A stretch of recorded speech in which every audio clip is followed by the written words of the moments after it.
Antara cara penyelesaian bagi menekan sumber-sumber atau cerita-cerita atau gambar-gambar yang tidak bermoral, pertamanya kesedaran perlu diberikan lebih awal tentang bahaya dan kesan buruknya perbuatan itu. Misalnya, seorang ibu bapa dapat menyampaikan dalam bentuk nasihat yang penuh berhemah bahawa perbuatan itu akan membawa kesan yang buruk. Ini perlu dilakukan sebelum daripada seorang itu melakukan sejak dari awal lagi. Jangan anak-anak itu sudah terbisa, kerana nasihat dan larangan itu akan menjadi lebih sukar untuk dipatuhi sepenuhnya.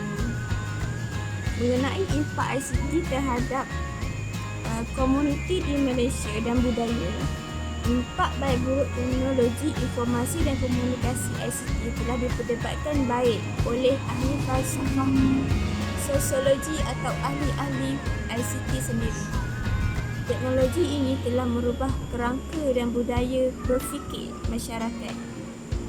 Rasa akrab dan keluarga menyebabkan rasa sunyi dan keseorangan serta bermacam nilai negatif lain. Namun, dengan teknologi ICT, inilah juga nilai pengetahuan ilmu diangkat tinggi dalam masyarakat kerana dengannya apa yang dipanggil pendidikan sepanjang hayat dapat dimungkinkan. Justru nilai sebuah masyarakat telah berubah dari mengagungkan pemilik tanah dalam zaman ekonomi berasaskan pertanian dan mengagungkan pemilik gudang atau kilang dalam zaman ekonomi berasaskan perindustrian kepada mengagungkan pemilik ilmu dalam ekonomi berasaskan pengetahuan ini. Kerana itu jugalah masyarakat dipanggil dengan jolokan yang mula, iaitu masyarakat berpengetahuan, iaitu information society, di mana ahli masyarakat disebutkan sebagai seorang yang mencipta, memanipulasi dan menyebarkan maklumat. Pendahuluan secara amnya, teknologi digital adalah salah satu komunikasi yang berasaskan komputer, iaitu computer based communication system. Menurut William Soward dan Hitchens 2003, dengan lahirnya teknologi digital ini, maklumat akan boleh disebarkan, iaitu diterima atau dihantarkan pada bila-bila masa sahaja. Manakala teknologi maklumat dan komunikasi, iaitu ICT, pula adalah salah satu teknologi digital semakin berkembang dan digunakan secara meluas. Dewasa ini diserta dunia. Semenjak dunia diserapi oleh teknologi internet pada tahun 1995, perdebatan baik buruk dan perubahan nilai dalam komuniti disebabkan oleh teknologi ini telah dapat diperdebatkan oleh ahli fisiologi dan sosiologi. Dapat dinafikan teknologi ini mampu mendatangkan beberapa perubahan ketara pada setiap urusan individu dan masyarakat. Perubahan radikal dapat dirasai dalam segala aspek kehidupan masyarakat, bermula dari rangka dan bermula daripada radikal dapat dirasai dalam segala aspek kehidupan masyarakat. Bermula dari kerangka pemikiran masyarakat kepada hiburan dan dari perniagaan kepada pertahanan. Dalam revolusi budaya ICT ini, maklumat dan media atau teknologi manipulasi maklumat menentukan segala-galanya, termasuk juga nilai sebuah kebenaran. Dengan maklumat, penyelesaian masalah dan idea baru dapat dicetuskan dengan maklumat, terutamanya melalui realiti maya, pentas dan cara hiburan dimainkan dengan maklumat. Seterusnya, perbincangan akan berkisar kepada bagaimana dan apakah kesan ICT terhadap perubahan nilai dan keluarga masyarakat dan sistem ekonomi. ICT dan perubahan kerangka pemikiran masyarakat tidak dapat dielak. Malah ICT semakin mendapat tempat dan semakin banyak digunakan bagi membantu manusia dan masyarakat menyelesaikan masalah mereka. Perubahan yang dibawa oleh ICT dari sudut kerangka pemikiran masyarakat tidak banyak dibincangkan secara ilmiah walaupun ianya berlaku.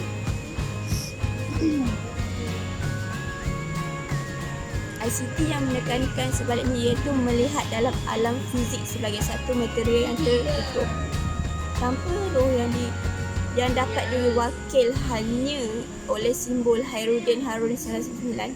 Pemikiran Melayu tradisional juga menekankan dan mengutamakan fakulti intelektual yang bersifat holistik, menyimpulkan bahawa nampaknya internet tidak seperti televisyen dan lain-lain media yang awal yang telah merubah kehidupan masyarakat, malah ia berfungsi seperti alatan elektrik dan telefon yang membangkitkan penggunaan masa yang produktif. Cabaran-cabaran yang dihadapi oleh pengguna di Malaysia berkaitan dengan teknologi komunikasi adalah teknologi maklumat dan ICT merupakan teknologi yang diperlukan untuk memproses dan ruang lingkup tajuk ini sangat luas. Ia boleh berkenaan dengan segala aspek dalam pengurusan dan pemprosesan maklumat. Secara tepat dan mudahnya adalah penggunaan komputer dan perisian untuk mengubah penyimpanan perlindungan, memproses, memindah, melihat dan mendapatkan maklumat tanpa mengira tempat dan waktu. Teknologi maklumat atau IT dan teknologi maklumat komunikasi merupakan teknologi yang diperlukan untuk memproses data. Ruang lingkup tadi sangat luas. Berkenaan segala aspek dan pengurusan. Penggunaan komputer dan perisian untuk mengubah menyimpan proses. Definisi teknologi maklumat boleh diringkaskan sebagai salah satu proses untuk aliran penyebaran dan pemprosesan dan penyimpanan maklumat menggunakan perantaraan teknologi seperti yang diketahui umum. Teknologi disifatkan sebagai satu bentuk kemudahan cara yang membolehkan pengaliran maklumat menjadi sangat pantas. Terdapat beberapa cabaran dan isu yang harus dipupaskan berkenaan teknologi komunikasi dan yang sangat pantas. Antaranya ialah isu pemalsuan dan cetak rompak. Merupakan kegiatan cetak rompak ini memberikan cabaran yang hebat kepada sumber ekonomi negara.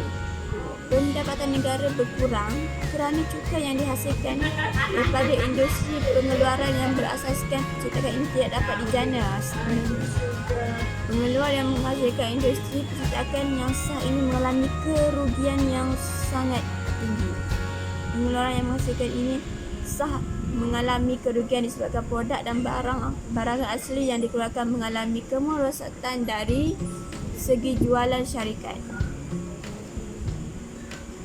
Langkah mengatasi masalah cetak rompak ini adalah yang diambil kira dari segi Kementerian Perdagangan Dalam Negeri, Koperasi dan Kepenggunaan.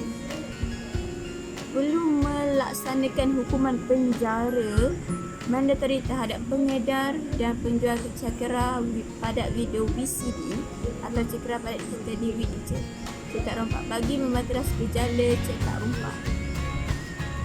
Penguatkuasaan hendaklah dijalankan dengan lebih efektif. Barang rampasan seperti mesin cetak cakera padat video dan cakera padat digital perlu dihapuskan serta-merta bagi mengelakkan mesin-mesin tersebut jatuh ke tangan individu lain.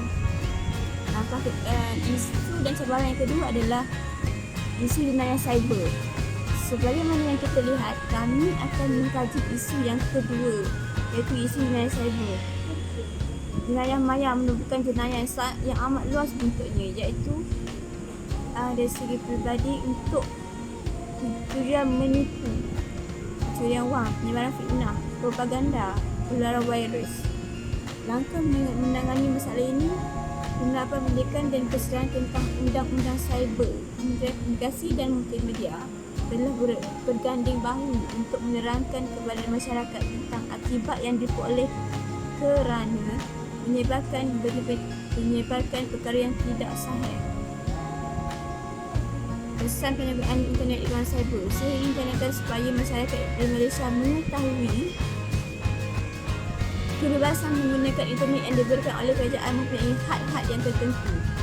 Masyarakat juga harus sedar bahawa kebebasan dan tanggungjawab perlulah seimbang supaya teknologi maklumat yang sepatutnya digunakan untuk membantu pekerjaan seharian manusia tidak membawa padah dan akibat buruk kepada masyarakat lain.